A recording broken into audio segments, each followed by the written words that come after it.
My name is Sue Cullumber Clouse. I'm Cheryl Gosnell, formerly Cheryl LaRue, for those of you who know my family.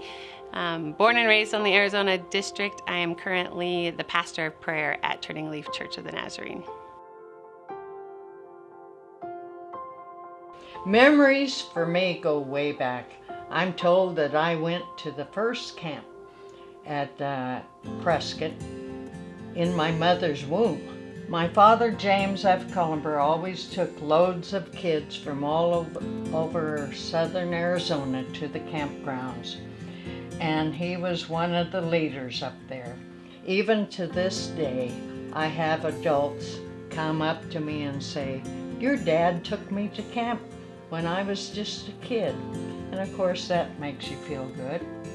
I remember when I was quite young, in the tabernacle, I was laying on my Grandma Lafferty's lap, and I would lean over and reach my hand down into the sawdust floor and play in the sawdust. Now we've come a long ways. We have cement floors, which makes it much nicer. When I was about 7 or 8 years old, I went to girls' camp, my first girls' camp, and Betty Bell was my counselor. And to this day, I love seeing Betty Bell at district assemblies and also at camp meetings. I think one of my funnest memories is when I was a youth pastor and I took a group of teenagers around the campgrounds and we did trading up. So every group started with a quarter, and then they went around to the different cabins on the campgrounds and asked them what they would trade for. And one of the groups came back with a bicycle, another group came back with a barbecue pit and like everything to do a barbecue with. And it reminded me of how great the community was on the camp, and the fact that you can go cabin to cabin or knock on the doors on a Friday evening and say, "Hey, what do you want to trade?" and end up with a puzzle or a book or a deck of cards. And it was fun. It was fun to get to know people on the campgrounds, and it was fun to hang out with the students as they got to know new people within our district.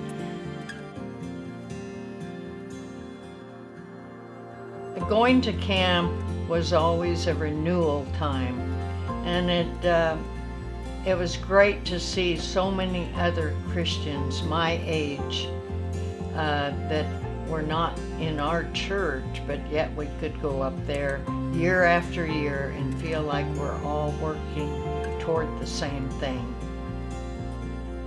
My call to full-time ministry happened on the campgrounds. It happened in the A-frame with a missionary speaker one summer during camp meeting. And that's when I knew I was called into full-time ministry. It was also on the campgrounds during junior high summer camp that I was sanctified at the altars down front.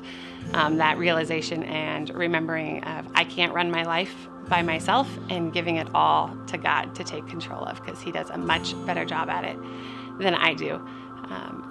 And then most recently, the altars at the campgrounds is where I was ordained.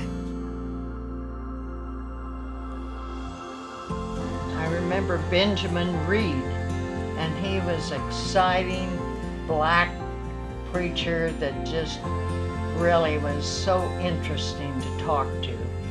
We also had Reuben Welch, who I had been in chapel in Pasadena when he was a chaplain there, and so there were a lot of great speakers through the years that I always enjoyed.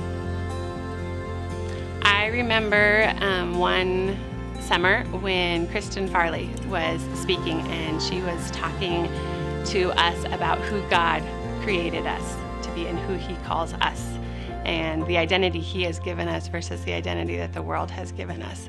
And after that service, my husband and I took our teens to the park in downtown Prescott and sat on the grass and talked about what that really meant, what it meant to be known by what God defines you as versus what the world defines you as.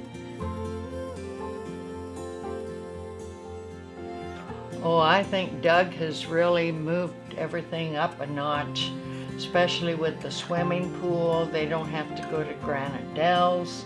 And now I don't even think Granite Dells, it's probably grown up with weeds now, but it was a neat lake made into a swimming pool. But now they have the pool right there. They've done a lot of improvements to the baseball fields, and we don't have the old snack shack, which now I think is the maintenance building, but we have a nice, I think it's called the Wagon Wheel, next to the dining hall. There's restrooms, there's a lot of sidewalks that they have put in, which is great for, especially with handicapped people. And so I think it gets improved every year.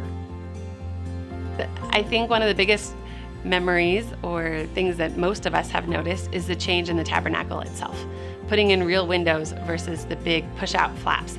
My sister and I used to love pushing up the flaps before camp meeting started and helping my dad take them down afterwards, because we were always the first ones there and the last ones to leave.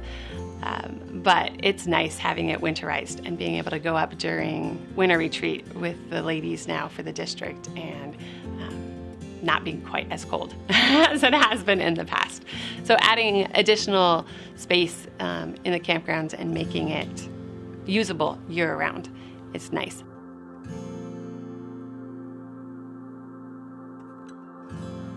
I think the different local churches need to maybe promote it more than what they used to. The pastors were required to attend one Sunday at the campgrounds, and as well as being the other Sunday back in the home church. I just think it needs to be promoted more. I'm excited about where it's already headed with the family days that are happening. I think one of the things our district as a whole needs, and I think Camp Pine Rock can allow an atmosphere and a presence for that, is community. The fact that each of us are part of a larger denomination and a larger district, not just individual churches.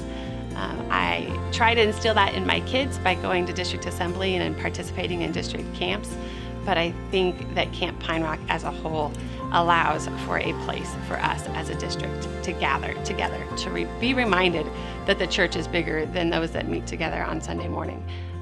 We are bigger than, we can accomplish more by being a group that is united, that works together for the common good of Christ versus just individual churches every week.